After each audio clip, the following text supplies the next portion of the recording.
تقلید کی قسمیں، تقلید کی بہت سی قسمیں، کچھ حرام ہے، کچھ شرک ہے، کچھ ناجائز ہے، کچھ غلط ہے، ہاں کچھ باطل ہے، یعنی یہ قسمیں، جائز کوئی بھی نہیں ہے۔ تقلید کی قسموں میں جائز کوئی بھی نہیں۔ تقلید پر کسی زمانے میں کوئی اختلاف رہا ہی نہیں، لیکن کچھ لوگ ایسے ہیں کہ جو ذہنوں میں شبہات ڈالنے لگے تقلید کے تعلق سے، بعض اس کو کفر کہنے لگے، حرام کہنے لگے، شرک کہنے لگے۔ امت مسلمہ تقلید کی قائل چلے آ رہی ہے، سب کو مشرک سمجھ لیا اور خود توحید کے اور ایمان کے ٹھیکیدار بن گئے۔ آج انشاءاللہ پروجیکٹر پہ چند کلپیں بھی آپ دیکھیں گے کہ تقلید کے تعلق سے ان لوگوں کے کیا نظریات ہے، اور میں اسے نظریات نہیں کہتا، نظریے کی بھی تو کچھ دم ہوتا ہے، کچھ اصل ہوتی ہے، کیا خرافات ہے، میں اسے خرافات کا نام دیتا ہوں۔ جن لوگوں کو تقلید کی تعریف بھی نہیں معلوم، اب وہ آج کل میڈیا کا سہارا لے کر اور انٹرنیٹ کے ذریعے، میڈیا کے ذریعے یہ باور کرانے کی کوشش کرتے ہیں کہ جو لوگ تقلید کرتے ہیں وہ سب جاہل گوار ہیں، ہم علم کے اتنے جاننے والے ہیں کہ ہمیں تقلید کی ضرورت نہیں ہے، قرآن و حدیث سے ہم خود مسائل اخذ کر سکتے ہیں، اور جتنے لوگ تقلید کر رہے ہیں وہ سب شرک میں مبتلا ہے۔ اس سے پہلے کہ میں تقلید کے دلائل قرآن و حدیث کی روشنی میں پیش کروں، سب سے پہلے میں یہ دکھانا چاہتا ہوں کہ آپ دیکھیں کہ تقلید کی تعریف ان کے نزدیک کیا ہے۔ چنانچہ آپ ہی کے شہر کے رسوائے زمانہ، جن کا نام بھی آج تک تبدیل نہیں کیا انہوں نے، بارہا میں نے اپنی تقریروں میں کہا، اور جہاں تک میں سمجھتا ہوں میری تقریریں ان تک پہنچ چکی ہے، نیٹ کے ذریعے بھی اور باضابطہ سیڈیوں کے ذریعے بھی، جس کا نام ہی غیر مسلم جیسا ہے وہ دوسروں کو شرک اور مشرک کہہ رہا ہے۔ اصل نام کی جب میں نے جستجو کی تو معلوم ہوا کہ اصل نام تو ذاکر حسین ہے، مگر امام اللہ نے ایسی لعنت مسلط کر دی کہ حسین بیچ سے غائب ہو گیا، ذاکر نائک رہ گیا۔ اب آپ ترجمہ کر لیجئے تو میننگ نکلتا ہے نائک کا ذکر کرنے والا۔ یہ نائک کون ہے پتہ نہیں جس کا یہ ذکر کرتا ہے۔ تو آئیے سب سے پہلے میں اسی کا جائزہ لیتے ہوئے بتاؤں کہ تقلید کی تعریف میں یہ صاحب کیا کہتے ہیں، ذرا اس کو ملاحظہ فرمائیے آپ۔ تقلید کے تعلق سے کیا فرمائیں گے آپ؟ تو وہ تقلید کے معنی کیا امپورٹنٹ ہے؟ تو میں یہ کہتا ہوں کہ اگر کس کو آپ تحقیق کر کے بھروسہ کرتے ہیں اور اس کی بات مانتے تو کوئی اعتراض نہیں، لیکن اگر وہ انسان جس کی آپ بات مانتے اس کے خلاف اگر ثبوت پیش کرتے قرآن اور حدیث کی روشنی میں، پھر بھی آپ اس کی بات مانتے، اسے کہتے ہیں تقلید۔ صحیح طریقے سے مطلب ایک آدمی کو آپ جانتے ہیں اسکالر ہے، اس نے فتوا دیا، آپ نے اس کی بات مان لی، ٹھیک ہے، آپ تو عام آدمی ہیں، تو آپ قرآن میں جو لکھ رہا ہے فصل والا ذکری ان کو نہ تعلمون، اس سے پوچھے اس علم، آپ نے پوچھا، آپ نے بات مان لیا، اسے تقلید نہیں کہیں گے۔ لیکن دوسرا شخص کیا کہتا ہے کہ جو عالم کے پاس آپ گئے اس کا فتوا قرآن و حدیث کے خلاف ہے، پھر بھی آپ بول لینے وہ بڑا عالم ہے میں اس کی بات مانوں گا، حوالہ ملنے کے بعد، ثبوت ملنے کے بعد قرآن اور حدیث کی روشنی میں پھر بھی آپ اس عالم کی بات مانیں، اسے کہتے ہیں تقلید۔ تقلید کی تعریف جو ڈاکٹر ذاکر نائک صاحب نے کی وہ آپ نے سنا۔ میں اپنی زبان میں بتا دوں کہ وہ تقلید کی تعریف یہ کر رہے تھے کہ تقلید اسے کہتے ہیں کہ قرآن و حدیث کے حوالہ ملنے کے باوجود، قرآن و حدیث کی کوئی بات لاتا ہے آپ کے سامنے، اس کے باوجود بھی اگر آپ کہتے ہیں کہ میں قرآن و حدیث نہیں مانتا، میں اس شخص کی بات مانوں گا، تو یہ ہے تقلید۔ تقلید کی یہ تعریف کر کے وہ یہ بتانا چاہ رہے ہیں کہ جتنے مقلد حضرات ہیں وہ قرآن و حدیث کو مانتے ہی نہیں، اور جتنے اماموں کو مانا جاتا ہے، چار ائمہ کو مانا جاتا ہے، یہ چاروں ائمہ نے جو باتیں کی وہ قرآن و حدیث کے خلاف کی۔ انہوں نے اپنے عقل سے، قیاس سے مسائلوں کو بیان کیا، اور اب ہم قرآن و حدیث کو نہیں مانتے، ان اماموں کو مانتے ہیں، اور قرآن و حدیث کا ہم انکار کرتے ہیں، ہم قرآن و حدیث کے منکر ہیں۔ یہ ڈاکٹر ذاکر نائک صاحب نے تقلید کی تعریف کی۔ اسی طرح غیر مقلدین حضرات کی جماعت کے ایک بہت بڑے مناظر کہلاتے ہیں یہ، اور غیر مقلدین بڑا اعتماد اور بھروسہ کرتے ہیں ان پہ، جن کا نام مولوی طالب الرحمان ہے پاکستان کے۔ آئیے ذرا یہ تقلید کی تعریف کیا بیان کرتے، ذرا ان کی بھی سن لیجئے۔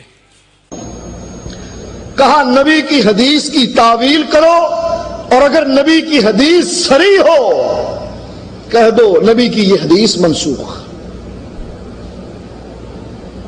یہ ہے تقلید کہ امام کے قول کو ترجیح دی جائے اور نبی کی حدیث کو پیچھے ہٹا دیا. طالب الرحمان صاحب کہہ رہے تھے کہ تقلید کے معنی یہ ہیں کہ حدیث کی تعویل کرو اور امام کے قول کو ترجیح دو، یعنی امام کے قول کو بڑا کرو، نبی کے قول کو نیچا کرو.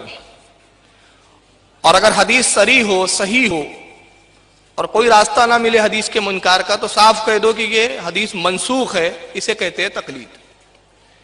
یعنی تقلید کی وہ یہ تعریف بیان کر کے یہ بتانا چاہتے ہیں کہ جتنے ائمہ کے مقلدین ہیں وہ اپنے امام کو نبی سے بڑھ کر مانتے ہیں معاذ اللہ. نبی کی حدیثوں میں تو تعویلیں کرتے ہیں، اور تعویل جب سے کام نہیں چلتا، گنجائش نہیں نکلتی کسی تعویل کی، تو کہہ دیتے کہ حدیث منسوخ ہے. یعنی معاذ اللہ جھوٹ بھی بول دیتے، تہمت بھی باندھ دیتے ہیں. تو تقلید کی تعریف یہ دونوں حضرات یہ بیان کر رہے ہیں، ذاکر نائک صاحب اور طالب الرحمان صاحب، کہ تقلید کے معنی یہ ہے کہ قرآن و حدیث کو نہیں ماننا بلکہ اپنے امام کے قول کو ماننا اور حدیث کا انکار کر دینا. تو ذاکر صاحب سے گزارش ہے کہ تقلید کی یہ تعریف ہمارے کس امام نے کس کتاب میں بیان کی، ذرا یہ بیان کر دیں. اور اگر وہ یہ بیان نہیں کر سکتے تو اس کا مطلب صاف ہے کہ ذاکر نائک ایک جھوٹے انسان کا نام ہے جو جھوٹ سے کام لیتے ہیں. ہمارے ائمہ نے تقلید کی تعریف قطعاً بیان نہیں کی.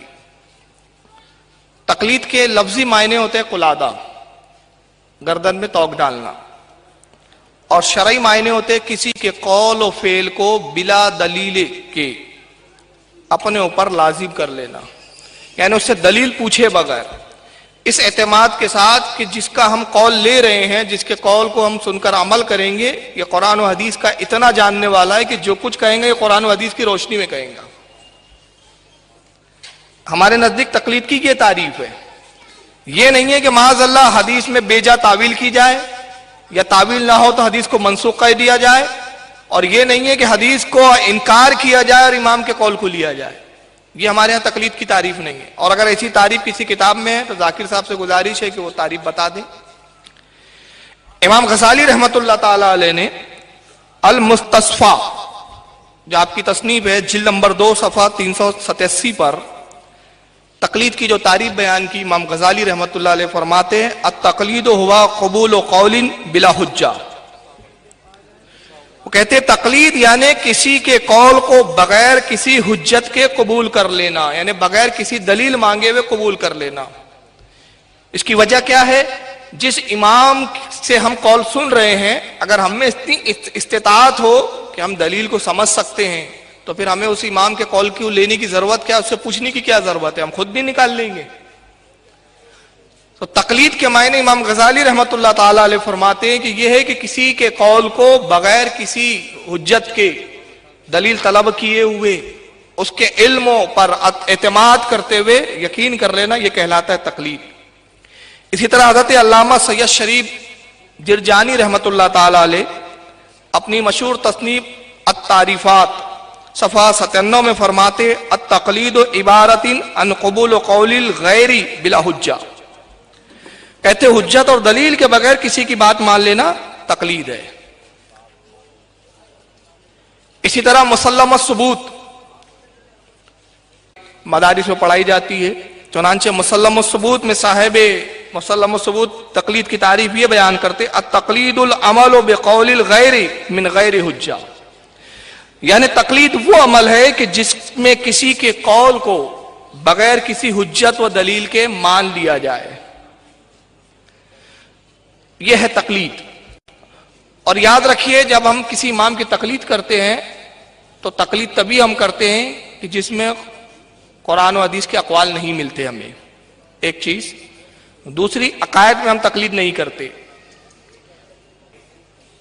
عقائد میں قرآن و حدیث پر ہی عمل کیا جاتا ہے، امام کے قول پہ نہیں کیا جاتا. یہ نہیں کہا جاتا کہ ہم اللہ کو اس لیے مانتے کہ امام ابو حنیفہ نے کہا، ہم رسول کو رسول اس لیے جانتے ہیں کہ امام ابو حنیفہ نے یا امام شافعی رحمت اللہ علیہ نے فرمایا. وہاں ہم تقلید نہیں کرتے. تقلید کہاں کی جاتی ہے؟ جہاں پہ قرآن و حدیث کے اقوال ہمیں نہ ملے اور جہاں حدیث ایسی آ جائے کہ جس میں ہم اپنے علم کے اعتبار سے طے نہ کر سکے کہ کون سی حدیث صحیح ہے، کون سی موضوع ہے، کون سی منسوخ ہے، کون سی محکم ہے، اس وقت ہم امام کے قول پر، امام جو فیصلہ کرتا ہے اس کے قول کو لے لیتے ہیں. یہ ہے تقلید.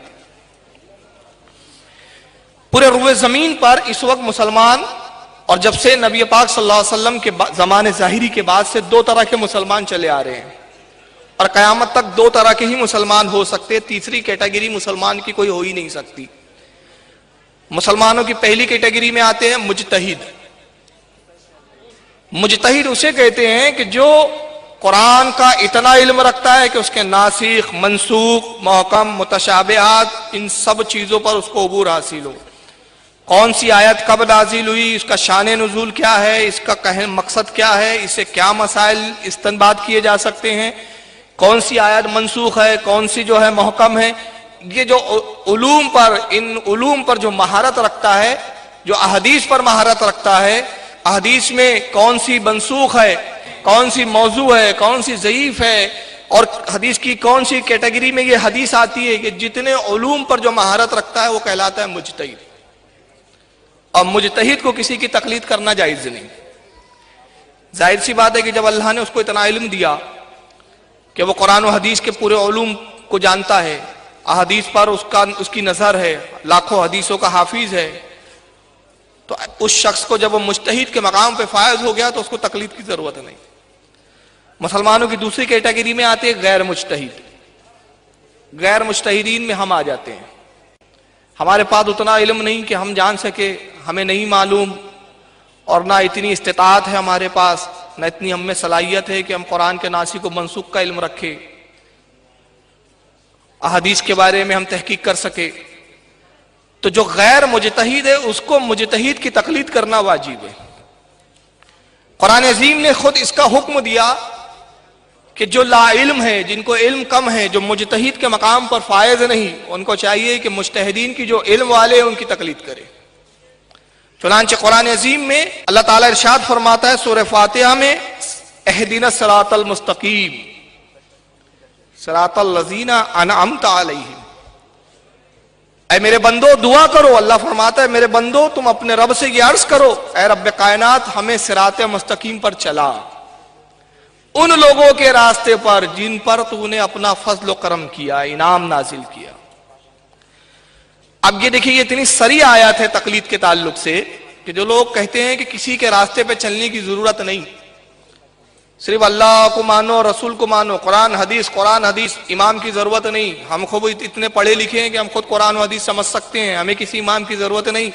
انکار دن بھر کرتے ہیں، مگر 5 وقت ہر نماز کی ہر رکعت میں اللہ کی بارگاہ میں یہی عرض کرتے ہیں، مولا ہمیں ان کے راستے پر چلا جن پر تو نے انعام نازل کیا. عجیب بات ہے کہ تقلید کا انکار باہر کرتے ہیں اور عین اپنی طبیعت اور اپنی فطرت کے خلاف جھوٹ اللہ کی عبادت کے وقت بولتے ہیں. تو جھوٹ کس سے بول رہے ہیں؟ اللہ سے. اب سوال یہ پیدا ہوتا ہے کہ کن کے راستے پر چلا؟ اللہ نے فرمایا کہ میرے بندو تم دعا تو کرو، اہدنا الصراط المستقیم، اے اللہ ہم کو صراط مستقیم پر چلا، صراط الذین انعمت علیہم، ان لوگوں کے راستے پر جن پر تو نے اپنا فضل و کرم کیا، اپنا انعام نازل کیا. وہ کون ہے جن پر انعام نازل کیا؟ پارہ نمبر 5 سورہ نساء آیت 69 میں خود ارشاد فرماتا ہے، انعم اللہ علیہم من النبیین والصدیقین والشہداء والصالحین. اللہ ارشاد فرماتا ہے لوگوں اللہ نے انعام نازل کیا اپنے نبیوں پر، من النبیین اپنے نبیوں پر انعام نازل کیا، والصدیقین صدیقین پر انعام نازل کیا، والشہداء والصالحین شہداء پر انعام نازل کیا، اور صالحین پر انعام نازل کیا. صالحین میں امام اعظم ہے کہ نہیں ہے؟ امام شافعی ہے کہ نہیں ہے؟ امام احمد ابن حنبل ہے کہ نہیں ہے؟ امام مالک ہے کہ نہیں ہے؟ صدیقین میں ابو بکر صدیق ہے یا نہیں؟ جملہ صحابہ اکرام ہے یا نہیں؟ انبیاء اکرام میں رسول اللہ کی ذات ہے یا نہیں؟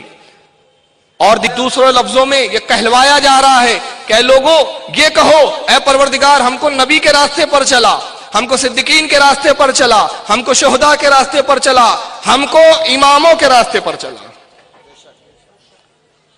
ورنہ پھر بتایا جائے کہ صدیقین سے مراد کیا ہے. آئیے دوسری آیت میں تلاوت کروں جس میں تقلید کا صاف کھلا سری دلیل موجود ہے، سری دلیل موجود ہے۔ پارہ نمبر 21 سورہ لقمان آیت 15 میں ارشاد ربانی ہوتا ہے وَاتَّبِعْ سَبِيلَ مَنْ أَنَابَ إِلَيَّ، اللہ ارشاد فرماتا ہے اور اس کی راہ چلو، اس کے راستے پر چلو، من اناب الی، جو میری راہ پر رجوع کر چکا، جس نے میرا راستہ پا لیا، جس نے میرے راستے کو سمجھ لیا، میرے حکام کو جان لیا، اس کے راستے پر چلو۔ یہ عجیب شرک ہے جس کا حکم خداوند قدوس خود دے رہا ہے۔ میں ابھی بتاؤں گا آپ کو ویڈیو کی یہ تقلید کو شرک کہتے، اگر یہ مکروہ کہتے تو گنجائش ہوتی، ناجائز کہتے تو بھی کچھ گنجائش نکل جاتی، مگر علم تو نہیں کہوں گا، جہالت کا یہ عالم ہے کہ شرک، حرام، مکروہ، مکروہ تنزیہ، مکروہ تحریمی، جائز، ناجائز، اس میں بھی امتیاز نہیں معلوم ان کو، اور دعویٰ ہے کہ ہم کسی کی تقلید نہیں کریں گے۔ قرآن صراحتاً فرما رہا ہے، سری آیت پر میں ارشاد ہو رہا ہے وَاتَّبِعْ سَبِيلَ مَنْ أَنَابَ إِلَيَّ، اور اس کی راستے پر چلو جو میری طرف رجوع لا چکا۔ اب یہاں پر ایک اعتراض آتا ہے، اب اعتراض کیا ہے ذرا انہی کی زبانی سن لیجیے۔ اور مالک بیان فرما رہا ہے وَمَنْ يُطِعِ اللَّهَ وَالرَّسُولِ، جو اللہ رسول کی اطاعت کر لے، غور کرنا، وَمَنْ يُطِعِ اللَّهَ وَالرَّسُولِ، کتنے نام آئے جی؟ 4 آئے، 12 آئے، کسی شیخ، کسی مرشد، کسی حضرت، کسی حاجی صاحب کا ذکر آیا، کسی بڑے صاحب کا آیا، خواجہ صاحب کا آیا، بابا صاحب کا آیا، 2 ہی نام ہیں۔ صراط مستقیم پہ چلنے والوں کے لیے کتنے نام ہیں؟ کہیں بھی قرآن میں نہیں لکھا ہے، کہیں بھی حدیث میں نہ آتا ہے، یہ ائمہ کا ذکر بھی نہیں حدیث و قرآن میں، کہیں بھی قرآن میں نہیں لکھا ہے، کہیں بھی حدیث میں نہ آتا ہے، یہ ائمہ کا ذکر بھی نہیں حدیث و قرآن میں۔ یہ ائمہ گریٹ اسکالرز سے ان کو رسپیکٹ کرتے۔ توصیف الرحمان مولوی توصیف الرحمان جو غیر مقلدوں کے مولوی ہے، وہ کہہ رہے کہ قرآن میں اللہ نے فرمایا اطاعت کرو اللہ کی، اطاعت کرو رسول کی، اور کسی کا نام آیا؟ کسی حضرت کا نام آیا؟ کسی امام کا نام آیا؟ ذاکر نائک صاحب کیا کہتے ہیں؟ قرآن میں کہیں نہیں آیا ہے، وہ آپ ہی کی بمبئیا لینگویج میں بولا انہوں نے۔ قرآن میں نہیں لکھا ہے، کہیں بھی حدیث میں نہ آتا ہے، یہ ائمہ کا ذکر بھی نہیں حدیث و قرآن میں۔ 2 جوابات دوں گا۔ پہلا جواب، سیاستہ پر عمل کرو، یہ کون سی قرآن کی آیت میں آیا ہے؟ قرآن کے بعد بخاری کو سب سے افضل مانو، یہ کون سی قرآن کی آیت میں آیا ہے؟ ذاکر صاحب بتا سکتے ہیں یہ چیز؟ نہیں بتا سکتے۔ اب آئیے میں قرآن کی وہ آیت پڑھوں جس سے ظاہر ہوتا ہے کہ ان کی حالت یہ ہے کہ قرآن میں اللہ نے ایک مقام پر ارشاد فرمایا منافقین کی صفت بتاتے ہوئے کہ قرآن کی بعض آیتوں کو مانتے ہو اور بعض کا انکار کرتے ہو، یعنی ایک آیت مانے ایک کا انکار کرے، یہ فطرت کس کی ہے؟ منافقین کی۔ اب آئیے قرآن عظیم کا پارہ نمبر 5 سورہ نساء آیت 59، اللہ رب العزت ارشاد فرماتا ہے یا ایھا الذین آمنوا اطیعوا اللہ واطیعوا الرسول واولی الامر منکم۔ اللہ ارشاد فرماتا ہے اے ایمان والو، خطاب کس سے ہے؟ یا ایھا الذین آمنوا، اے ایمان والو کیا کرو؟ اطیعوا اللہ، اللہ کی اطاعت کرو، واطیعوا الرسول، رسول کی اطاعت کرو، وَأُولِي الْأَمْرِ مِنْكُمْ، اور اس کی اطاعت کرو جو تم میں صاحب علم ہے، جو حکم والے ہیں۔ آیا کہ نہیں امام کا نام؟ ہو سکتا ہے لیکن یہاں پر کچھ لوگ کہیں گے، اور یہ لوگ کہتے ہیں کہ اولی الامر سے مراد یہاں پہ بادشاہ اسلام ہے، امام نہیں۔ تو اس کا میں سب سے پہلا جواب میں یہ عرض کر دوں کہ اولی الامر سے مراد بادشاہ اسلام نہیں ہے، کچھ بعض علماء نے لکھا ہے کہ وہ بھی ہے، مگر جمہور کا اجماع جس بات پر ہے وہ یہ ہے کہ اولی الامر سے مراد ائمہ ہے، امام ہے۔ اور اس کی دلیل کیا ہے؟ اس کی دلیل یہ ہے کہ جس وقت یہ آیت کریمہ نازل ہو رہی تھی اس وقت کوئی بادشاہ اسلام موجود ہی نہیں تھا، تو اس کا مطلب پھر صحابہ کرام کس پہ عمل کر رہے تھے؟ اس آیت پہ تو بھی صحابہ عمل ہی نہیں کر سکے، اب یہ آئے ہیں توحید کے ٹھیکیدار کہ اب یہ عمل کر کے بتائیں گے اس آیت پر۔ ایک چیز۔ دوسری چیز، کہ اللہ کے نبی صلی اللہ علیہ وسلم نے خلفائے راشدین کی تقلید کا حکم دیا. اب یہاں پر ایک بات میں عرض کرنا چاہتا ہوں. چلیے تھوڑے دیر کے لیے ہم ان کی بات مان لیتے ہیں کہ اولی الامر سے مراد یہاں بادشاہ اسلام ہے. یعنی قرآن نے کہا کہ وَأُولِي الْأَمْرِ مِنْكُمْ، اطاعت کرو بادشاہوں کی. تو سوال یہ پیدا ہو گیا کہ اگر بادشاہ کی بھی اطاعت کی جا رہی ہے تو تقلید تو تب بھی ثابت ہو گئی. مطلب اطاعت تو کرنا ہے نا کسی کی، اور اللہ رسول کے علاوہ ہے یہ اطاعت. اور تمہارے نزدیک اللہ رسول کے علاوہ کسی اور کی اطاعت کرنا ہی شرک اور کفر ہے. اگر بادشاہ اسلام کی بھی اطاعت کرنا ضروری ہے اور قرآن کی مراد یہاں بادشاہ اسلام ہے تو پھر یہاں تقلید تو ثابت ہو گئی اس سے بھی. اور ایک اہم بات یہ ہے کہ بادشاہ اسلام کو خود علماء کی ضرورت ہے. علماء کے مشورے اور علماء کے فتوے کے بغیر بادشاہ بھی کوئی کام نہیں کر سکتے. بادشاہ کو بھی اگر شرعی احکام نافذ کرنا ہے تو وہ علماء کے محتاج ہے.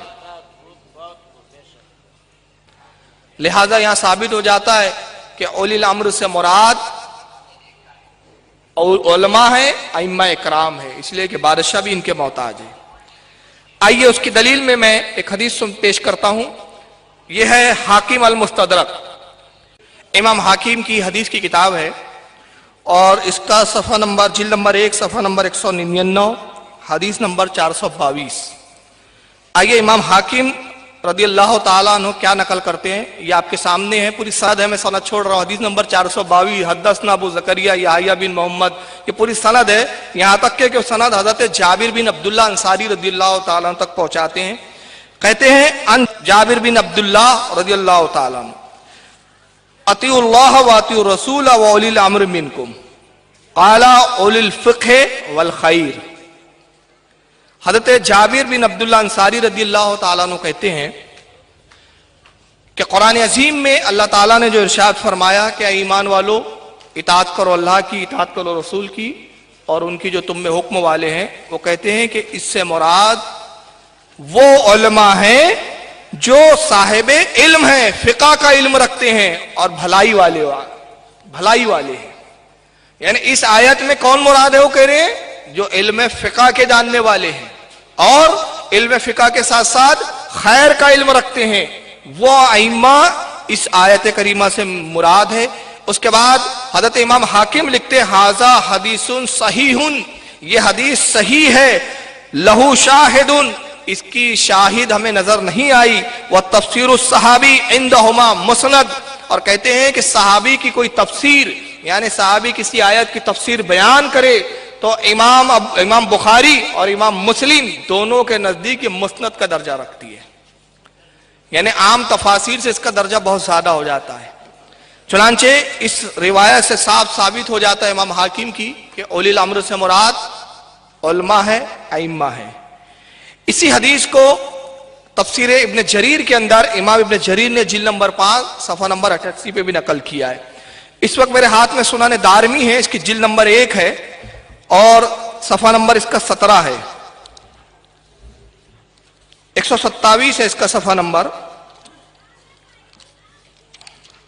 چنانچہ امام دارمی رحمت اللہ تعالیٰ علیہ ایک باب قائم کرتے. امام دارمی کون ہیں؟ امام دارمی امام بخاری، امام مسلم اور امام ابو داؤد تینوں کے استاد ہیں، جلیل القدر وقت کے امام بخاری کے بھی استاد، امام مسلم کے بھی استاد، امام ابو داؤد کے بھی استاد.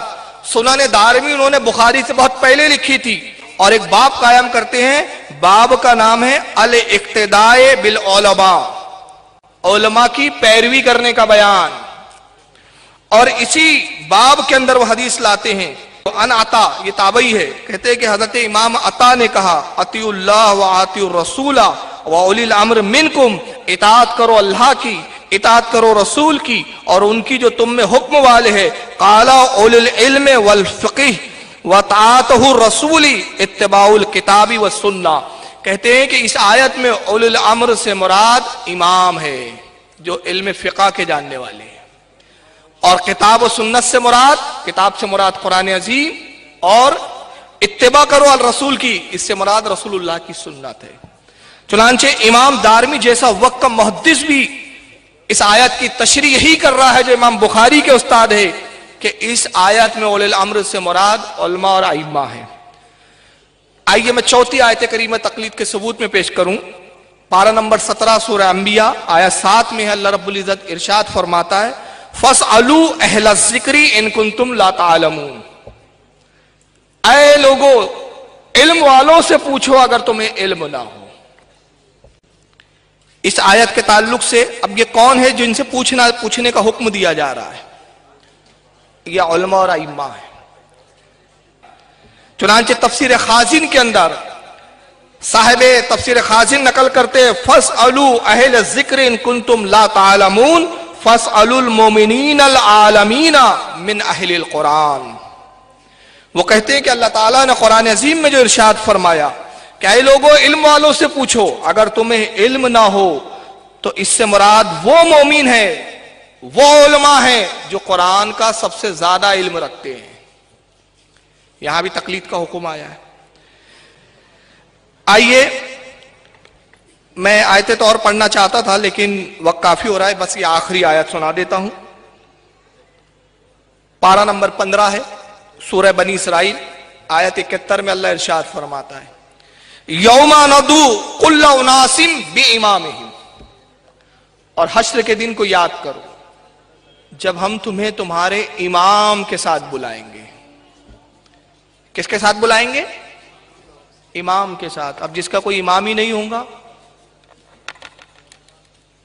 تو ابلیس آ جائیں گا میں تیرا امام ہوں، تیرے کو دنیا میں ہی لے کے چلتا تھا اپنے پیچھے پیچھے، حقیقت میں تو میری پیروی کرتا تھا.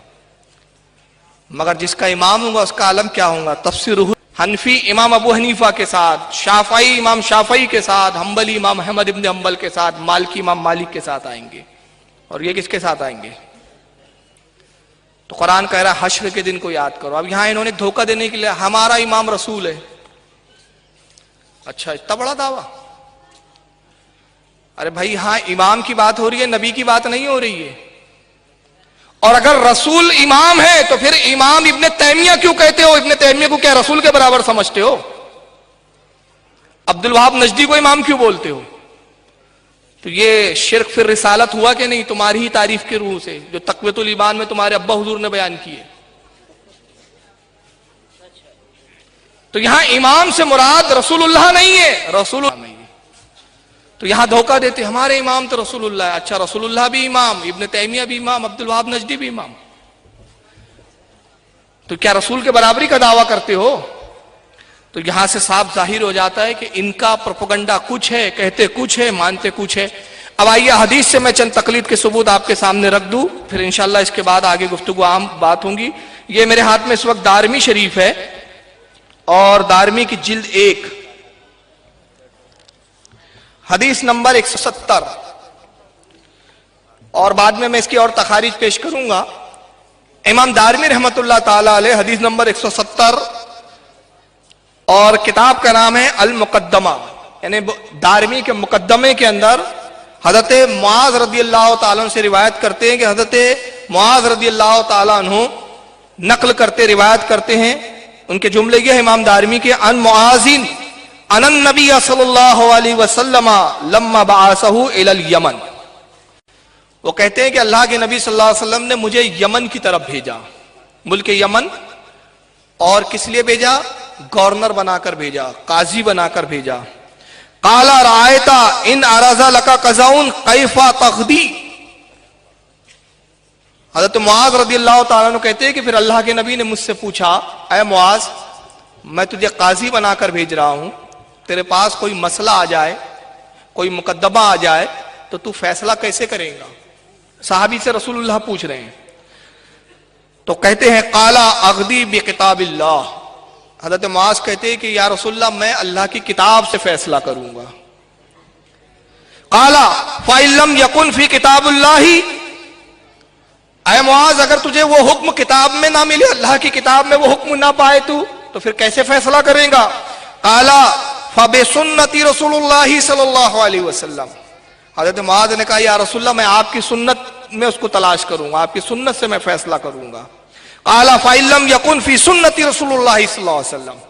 اللہ کے نبی نے فرمایا اے معاذ اگر تجھے وہ چیز میری سنت میں نظر نہ آئے، میری سنت میں تجھے نہ ملے، میری حدیث تیرے پاس کچھ نہ ہو، قال اجتہید رائی. تو اللہ کے نبی پھر میں اپنی رائے سے فیصلہ کروں گا، میں اپنے قیاس سے فیصلہ کروں گا۔ قالا فضربا صدر، اللہ کے نبی صلی اللہ علیہ وسلم نے اپنے دست مبارک کو ان کے سینے پہ مارا مسرت میں۔ ثم قال، اور پھر اس کے بعد ارشاد فرمایا الحمدللہ الذی وفق رسول اللہ صلی اللہ علیہ وسلم لما یرضی رسولا، اللہ کا شکر ہے، تمام تعریف ہے اس اللہ کے لیے جس نے رسول اللہ کے قاصد کو وہ سمجھ اور بوجھ عطا فرمائی کہ اللہ کا رسول اس سے راضی ہو گیا ہے۔ اب ذرا اس حدیث پر غور کریں آپ۔ حضرت معاذ سے رسول اللہ پوچھ رہے ہیں کہ تم فیصلہ کیسے کرو گے، گورنر بن کے جا رہے ہو یمن میں؟ تو انہوں نے کہا اللہ کی کتاب سے۔ نبی پاک نے فرمایا کتاب اللہ میں وہ مسئلہ نہ ملے تو انہوں نے عرض کیا یا رسول اللہ آپ کی سنت میں تلاش کروں گا۔ کہا سنت میں نہ ملے تو انہوں نے کہا یا رسول اللہ میں اپنے قیاس سے کروں گا۔ اب بتائیے جب حضرت معاذ رضی اللہ تعالیٰ عنہ قیاس سے کوئی فیصلہ دیں گے، فیصلہ کریں گے تو وہ پورے اہل یمن پر لاگو ہوں گا کہ نہیں ہوں گا؟ اور اگر نہیں ہوں گا تو پھر اس کا مقصد ہی کیا؟ بلکہ رسول اللہ نے تو یہ کہنا چاہیے تھا اے معاذ تم رائے سے فیصلہ نہ کرنا بلکہ قاصد بھیجنا، پھر وہ فیصلے کے بارے میں قاصد مجھے بتائیں گا، میں اس کا جواب دوں گا، پھر تم اس کے مطابق فیصلہ کرنا۔ بلکہ نہیں، یہاں رسول اللہ نے مجاز دے دیا کہ جب کوئی مقدمہ آ جائے تو اہل علم جو ہوتا ہے اس کو یہ اختیار دیا جاتا ہے کہ کتاب اللہ میں تلاش کرے، کتاب اللہ میں نہ ملے تو سنت نبی میں دیکھے، وہاں نہ ملے تو اپنے علم کی روشنی میں ایک حکم صادر کرے، اور جتنے غیر مجتہد ہیں اس مجتہد کے قول پر سب کے سب عمل کرے۔ یہ صاف سری حدیث ہے جس سے ثابت ہو جاتا ہے کہ حضرت معاذ رضی اللہ تعالیٰ عنہ فرما رہے ہیں کہ اللہ کی عرض کر رہے ہیں کہ یا رسول اللہ صلی اللہ علیہ وسلم میں قیاس سے فیصلہ کروں گا، اور جب قیاس سے فیصلہ کیا جائے گا تو وہ حکم سب پر نافذ ہوگا۔ اس حدیث کو صحیح مسلم نے بھی اس کو نقل کیا حدیث نمبر 124 کے اندر، میں صرف حدیث نمبر بتا رہا ہوں، جلدیں چھوڑ رہا ہوں۔ امام طبرانی رحمت اللہ تعالی علیہ نے معجم کبیر کے اندر حدیث نمبر 362 کے اندر اس کو نقل کیا ہے۔ سنن ابی داؤد کے اندر امام ابو داؤد نے حدیث نمبر 3592 کے اندر نقل کیا، اور جامع ترمذی کے اندر امام ترمذی رحمت اللہ تعالی علیہ نے حدیث نمبر 1327 کے تحت نقل کیا ہے۔ اس میں چند کتابیں تو وہ ہے جو صحیح ستہ کی ہے۔